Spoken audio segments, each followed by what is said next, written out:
You can see the new financial system coming together right before your eyes. Look at this. Thailand Bank. Now, this is Siam Commercial Bank. Wait a minute. What is that? Why does that sound familiar? Siam Commercial Bank. Wait a minute. There's two things hidden here. Two hidden things here. So Siam Commercial Bank unveils a new stablecoin remittance solution. It says Thailand's SCB unveils a stablecoin remittance solution streamlining 24/7. Wait. 24/7 cross-border payments with enhanced security and efficiency. That sounds good. Highly siloed. It doesn't go everywhere. It's not completely global. It doesn't have true global reach. Now, watch how they negate the details in here. Look into this a little bit. But here's what's important, right? Besides them negating the details, because let's be clear, none of these systems has true global reach, which is where we come in. Now, when it comes to this particular system, with Siam Commercial Bank in Thailand, it sounds familiar because I believe, let me go here, let me make sure, Ripple has worked with them before in a multitude of capacities. Now, here it goes. Partnerships with Thailand banks for Ripple. It says here, Siam Commercial Bank, Thailand's oldest bank, has been a key partner to Ripple in the country. Remember, Ripple also at one point was said to be in negotiations with Thailand for them to use XRP across the board. That's what was said in articles, okay? But also they have a multitude of connections. This is merely one of them. Siam Commercial Bank, Thailand's oldest bank. Okay. SCB partnered with Ripple to upgrade their mobile banking app, which means, listen, I won't say everything, but most of what moves through Siam Commercial Bank is going to have to flow or have an overlay or overlap with Ripple technology, no matter who works with them. So now what we're seeing really is we're seeing MBDCs, MCBDCs really come to life. We're seeing the conglomeration of the new financial system. Well, Mick, only Ripple seems to be involved so far. So what makes you say that? Here's the other little hidden piece, right? So most people don't know Ripple has been, doing business with Siam Commercial Bank. That's just one. That's a light part. That's pun intended, because then this next part, guess who is rolling out this stablecoin? And my apologies, I didn't even go into all the other connections Ripple has in Thailand. As far as Thailand right now and bank coins are concerned, it's absolute Ripple domination, which means absolute XRP domination. If that's not bullish, I don't know what is. We'll get back to that in a moment. Guess who is rolling out the stablecoin? I believe I read this correctly, because when I saw it, I know a lot of people don't know about this. Now, I'm trying to find the exact part, but the company who is helping them with the stablecoin is LightNet. Does that ring a bell, anybody? New financial system in full flow. LightNet is a company that utilizes stellar technology. LightNet has congealed with EveryNet. EveryNet and LightNet have a partnership, so they've essentially congealed with Velo. Velo, whose head of Velo is Mike Kennedy, believe his name is Mike Kennedy, is the former lead of Intrastellar. Intrastellar was the for-profit arm of Stellar. See, this goes way back. These connections go deep. They go deep. Mike Kennedy, and I believe on Velo, I believe a lot of the Stellar team still has a part to play in Velo. Velo is pretty much Stellar. LightNet, EveryNet are pretty much Velo. Velo's pretty much Stellar. Make all these connections. I mean, look at the information at hand. You tell me. But nonetheless, what we're seeing really are the systems, right? These solar systems, if you will, of Stellar and Ripple coming together. Now, with Ripple, of course, interbank payments, B2B. With these little stable coins, they're going to do some cross-border payments, but let's be real. A lot of that's going to be moved through native crypto tokens and currencies, etc. So right here, they speak a little bit about it. It says this system is a major advancement for the financial services industry in Thailand, given the partnership between the SCB and LightNet. All right, so we went down the rabbit hole just a little bit. I'm telling you, all of this is coming together. Now, like I said, the real power, it not only is it in interbank payments and B2B, all that kind of thing like that, and the fact that we're seeing them move forward with a lot of activity. LightNet also having a connection to Stellar through their connection to LightNet, EveryNet, Velo, and Stellar Foundation. Let's keep our eye on that. They're starting to move forward, getting a little bit more power, which also means a lot when it comes to SWIFT. Now, those who know, remember, what did LightNet say a long time ago? We already know that Ripple wanted to be in competition with SWIFT at first. I think they're going to work with SWIFT in the end. I really do. SWIFT is hurting really, really badly right now. Just my humble opinion from what I've seen. They're hurting very badly. They're reaching out to a lot of different companies. You think not? Watch what happens in the next year. Let's see if SWIFT makes any announcements about working with new companies. They're already working with Chainlink and R3. Let's just see. They said that there was like 4 more. Let's see what happens, okay? But LightNet, EveryNet, and Velo, well, Velo to a lesser extent, but LightNet for sure. It used to be on their webpage, said that they wanted to replace SWIFT in the Southeast Asia region. That's what they said. EveryNet, same thing. They're all working to replace SWIFT. So that means if they're making progress and they're moving forward, SWIFT is moving backward. And we already know they didn't catch up, right? Okay, wait, that's not all. There's more big news today. Hold on. Let's go here. Did you see this? We finally got some activity out the BRICS nations. BRICS unveils long-awaited payment system at new summit. Let's find out what's going on. BRICS, did you finally take some solid actions? Because I was getting tired of you just talking. All that talk. I'm not about talk. I'm about action. Mostly, I know I talk on the channel. That's what the channel is. But in life, I'm a person of action. Now here. BRICS Pay, a highly anticipated global payment system. That's laughable. See, I understand this is an article. You want to get some views. You want to get some clicks. This sounds good. How is it global? Is BRICS Pay going to work in the United States? You think the United States is going to allow that? It does. You think BRICS Pay is going to work also with in the ECB, in Europe, UK? It's not global. They don't have true global reach. And that's one of the reasons why they've been looking into all these technologies like XRP, XRPL. They've been looking into Stellar. They've been looking into a lot of different things because the world realizes because of all of their substantial connections, they're going to need connector pieces. They're going to need interoperability. Listen, if any of these systems had true global reach, then you wouldn't have the IMF, the BIS, all of these different bodies, the Hong Kong Central Bank. Let me throw in a couple of BRICS nations entities, a Hong Kong Central Bank. You wouldn't have SBI, all these other people saying in their official documents that they lack interoperability. We need interoperability. We've been covering a lot of these documents lately. They've been screaming for it and then also opining about how far they are behind and trying to catch up. Hence why everything has been rushed, right? But so I take a little umbrage to that, but I'm just saying if I see something that's incorrect, I might correct it. Just like people correct me all the time, especially in the comment section. If they feel like I said something wrong, they correct me. That's no big deal, no problem. And if there's something I can learn from it, great. So I hope these article writers feel the same way. It says was officially launched at the BRICS Business Forum in Moscow, marking a major step forward in the evolution of financial transactions among bloc's member nations. No, I'm not settling for this. They better give us a lot more information, or it's all superficial, right? You can show me the body of a nice concept car, but let me see the engine. Let me see how it functions. Is everything done internally? And that's how I'm looking at this. But let's keep going. To showcase the system's capabilities, BRICS Business Forum attendees were issued demo cards preloaded with 500 rubles, which could be used at various locations within the World Trade Center. The unveiling of BRICS Pay marks a significant milestone in the bloc's quest for greater financial autonomy and de-dollarization. By developing, and that's another thing, that de-dollarization is not necessarily what they're doing, it's what the United States is doing to themselves. And then at some point in the future, if all of those dollars come back home, the massive amount of piling up of debt. Did you watch that chapter in one of the recent videos? Those videos were very good. Very, very good information in those videos. And did you see what them racking up this massive amount of debt, not just U.S. debt, but global debt, can result in? It says, by developing an independent payment system, BRICS nations aim to reduce their reliance on Western financial institutions. Yes. So then also that brings back the thought of how can anyone say SWIFT is a global institution or any Western system has true global reach when the BRICS nations, I believe, has a huge portion of global GDP right now. And they definitely have a huge amount of global citizens and denizens right now.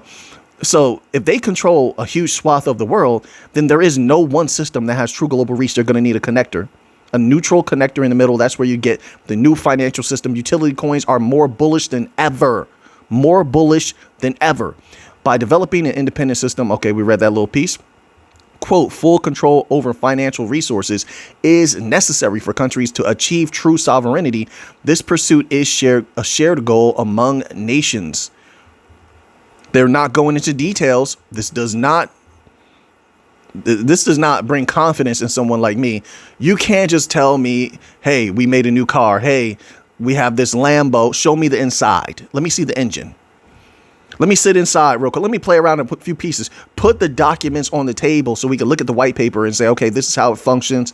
This is a well-oiled system. This works. This is not just the same old legacy system that's going to probably get hacked and get involved and get taken down because of the economic warfare that's going on right now. You know, they're not showing me anything, but maybe I'm jumping the gun and it'll come out later. I mean, at least they're doing something, I suppose. But this kind of goes against what they were saying before, where they said it was going to take a little bit more time. And I'm not talking about what the Fed said or the BIS said. I'm not talking about that. I'm talking about what BRICS nations said specifically, that they were going to go back. This was just a couple of weeks ago. And they said they were going to go back to just working on local digital currencies, focusing on local digital currencies. Remember that? And now they're like, well, boom, here we go. We have the BRICS pay system. Did you rush it? Did you rush it because you heard the European central bank representatives talking about we have to move a little bit faster, et cetera? You heard that verbiage. You heard the verbiage out of BIS saying we have to hurry up with these systems. You know, the BIS, even though they try to be global, they're heavily Western leaning. We know that. Like I said, they try to be global. They're heavily Western leaning. Did you rush it because of that? You wanted to beat them? This happens often. You know, they said this happened in the space race also. Everybody was rushing and there was a lot of things messed up. You know, Mick, what was messed up about the space race? Go see if you can find any information on the telemetry data from the original space launches. If you believe in the Apollo missions, etc., you're not going to find any of that telemetry data. There was a lot of mistakes made. So anyway, we can get into that another time. BRICS, it says the platform can support digital currencies or stablecoins. Digital currency. Look how they led with that. Now that's interesting. Okay, digital currencies or stablecoin. Nobody wants to use stablecoin. I mean, people use stablecoins for a very specific thing. Other than that, nobody wants stablecoins. Pegged to national currencies of member states. They have to show us how it works. But if this is real, it's huge. This allows BRICS Pay to reduce its reliance on traditional systems and minimize transaction cost. Heavily siloed. The U.S., Europe, UK, they're never going to, and a lot of other nations aligned with them are never going to allow this to drop in their countries. In a hands-on demonstration at the summit, users could register for the BRICS Pay card using a QR code. I don't trust that. I'm telling you right now, I don't trust that at all. I wouldn't trust if I were them. So who gets access to this information? It's a multi-country system. Attendees then use the preloaded funds to purchase items such as drinks and souvenirs at the business forum. That's it. That's your example. All right. So that's happening. Now let's move on here. Let's see how much time we have. We have a little bit of time left. Oh, let's get to this here because we had some stuff happen. I know yesterday I released a video and in the first chapter, that second chapter was powerful. I hope people watched yesterday's video and saw that second chapter. The first chapter, I was talking a little bit about the SEC appeal, etc. And it was like, I had already recorded that video earlier. That's how I do it. I recorded earlier and I just set it for auto release in the evening. I got a lot of stuff I got to do that helps me out to still get it out at a reasonable time where majority of the channel wants to watch the videos. So by the time it came out, it was, I think, already like an hour before information had came out. The SEC did actually file the appeal. Right. Stuff like that happens sometimes. It's nothing I can do about it. And you can't make videos at the last second. But what we learned, and this article is titled, first, a little air on my chest. Sorry about that. My apologies, folks. This article is titled Ripple Resolute as SEC does not appeal verdict. XRP is not a security we've won.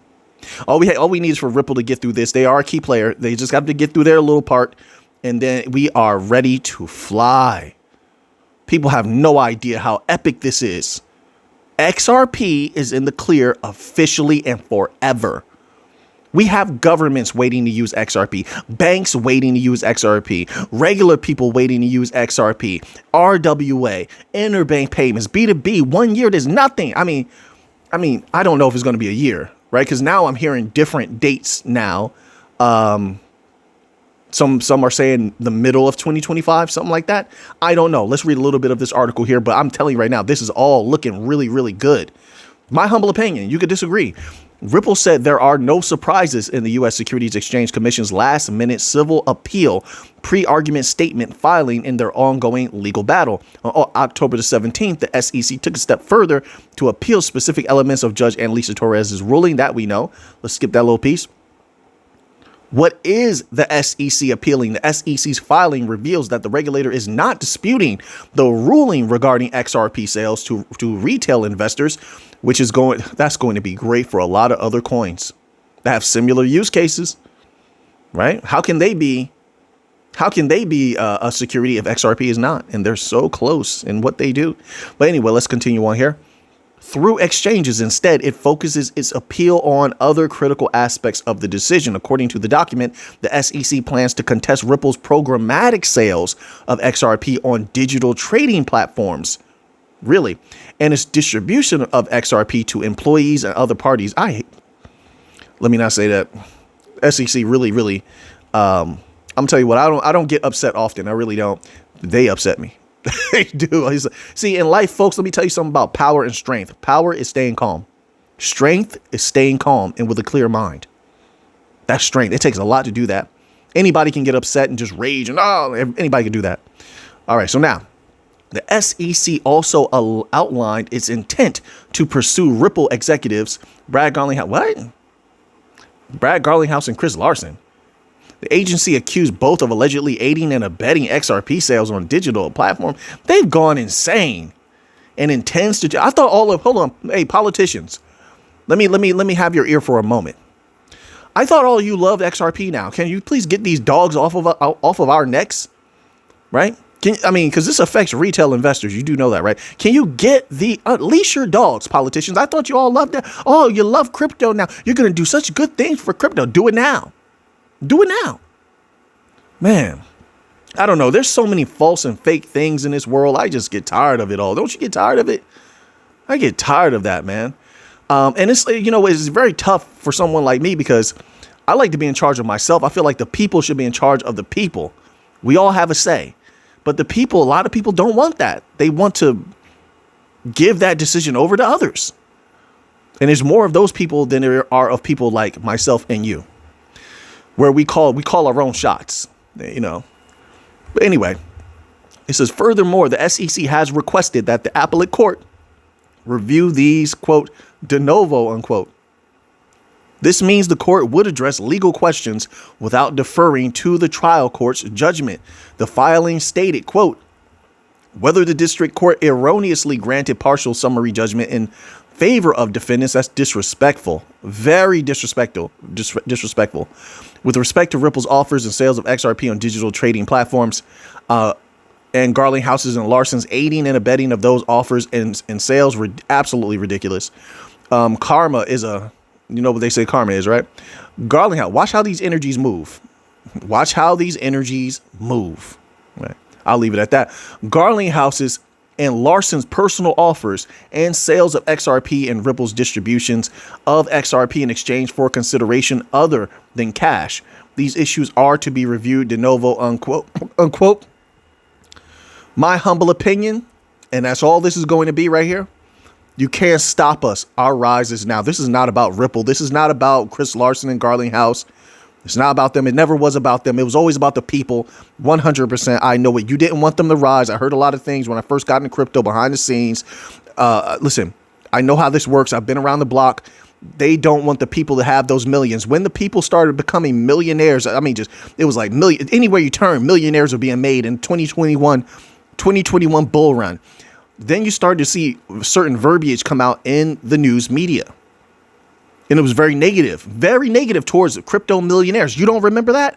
Who was pushing that narrative? Why were they even focused on regular people, average Joe or Jane, who just became a millionaire? Now they're getting an article written about them. Oh, look at they're just spending their money. Look at these crypto people. They're out of control.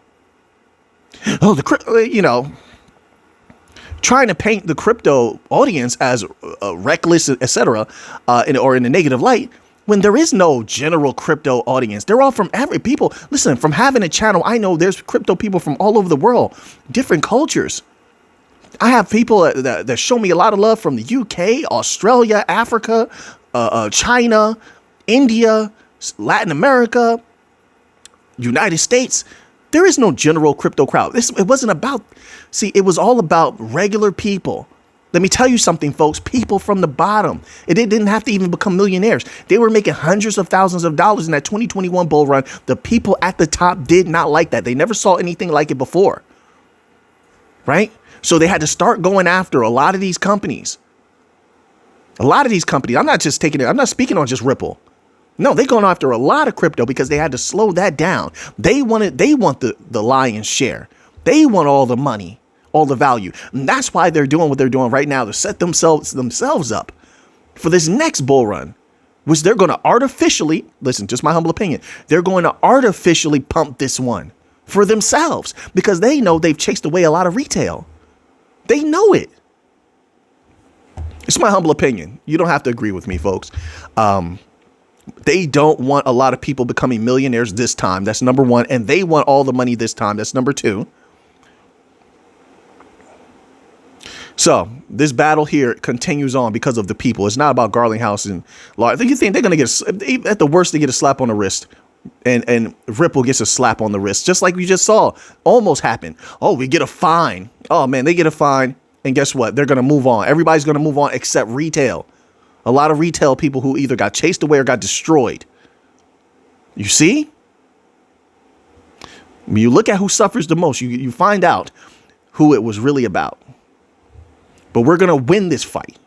We're going to win. So now, let's go here. We're going to end off here today a little bit. I think I have some Bitcoin news. I'm going to have to skip one or two articles. I'm not sure how long this video is now. I believe I had a Bitcoin article. Yes, I do. I had a Bitcoin and a Cardano article, but I will post these other articles in. I have about 4 or 5 of them. I'll choose like 3 good ones. They're all very good, but I'll choose the 3 best and put them in the members only section. OK, this article is titled Bitcoin breaking out of 7-month accumulation channel. Expected. Expert predicts further upside. Bitcoin is at a pivotal moment after surging past the $68,000 mark. I did see it was green. And setting a new local high, confirming it's a bullish uptrend. They mean like recently. Okay. Analysts and investors closely monitor the steps, searching for signs of a continued rally or a potential retrace from higher supply levels. While excitement is palpable, there is caution as traders prepare for possible resistance. Top analyst Dan shared a technical analysis highlighting that Bitcoin has broken out of an accumulation channel, suppressing the price. According to Dan, this breakout above $68,000 resistance level signals a potential for a further upside as Bitcoin moves into uncharted territory. The next few days will determine whether Bitcoin can maintain its momentum or will face a healthy pullback from these higher levels. With euphoria clashing with fear of a correction, I like how they put that, it's very accurate, investors are keen to see whether Bitcoin can continue its upward trajectory or if the market will see a pause in the rally. All right, so now that you have that information, what are you going to do with it? I know what I'm going to do with it. So until next time, everybody, let's get to the money.